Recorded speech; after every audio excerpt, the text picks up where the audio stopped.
Voilà une académicienne qui ne se laisse pas faire. Les surnoms, très peu pour elle. Ce dimanche 15 décembre, Marlène Schaff s'est rendue au château de Damary-les-Lys pour l'habituel débrief d'après-prime, à découvrir dans la quotidienne de ce lundi 16 décembre. L'occasion pour la professeure d'expression scénique de revenir sur les prestations de Marine et notamment de la féliciter pour son duo avec Maya sur Eternal Flame. Malheureusement, l'élève ne semblait pas prête à entendre ses compliments.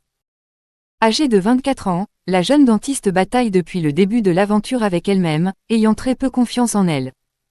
Je suis blasée, crochet ouvrant point crochet fermant. Je ne sais pas pourquoi je ne chante pas juste et mes prestations ce n'est pas des trucs de fou. J'ai l'impression d'être frustrée parce que je ne montre pas ce que je voudrais montrer. A-t-elle ainsi confié au bord des larmes. Marlène Schaff, touchée, a alors tenté de la réconforter, mais, elle s'est loupée, je pense que tu es un peu fatiguée ma Marinette. A-t-elle lancé. Un surnom qu'a de suite rejeté la jeune femme. Ah, tu ne m'appelles pas comme ça, s'est-elle exclamée en repoussant la professeure d'expression scénique.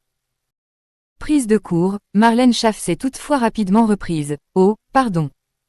Ma Marinou, tu sais moi quand je donne un surnom, souvent, c'est que j'aime bien les gens, ne m'en veux pas, a-t-elle expliqué, ajoutant. Waouh, j'ai appuyé sur un bouton qu'il ne fallait pas là, face à une Marine, toujours à fleur de peau. Outre ses performances, le départ de Maya a profondément marqué Marine, comme elle l'a confié au confessionnal.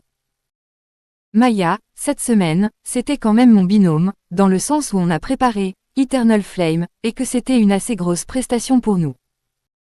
Et de toute façon, c'était une personne avec qui je m'entendais très bien et que j'aime beaucoup. À cela s'ajoute le fait qu'elle ne s'était pas du tout préparée à voir son amie quitter l'aventure, persuadée que Maya faisait partie des favorites du public. Je suis choquée, parce que je pensais qu'elle était adorée par le public.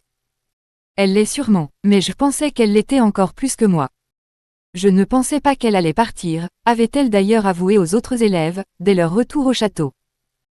Désormais, elle va devoir se remobiliser, alors que la compétition s'intensifie de jour en jour.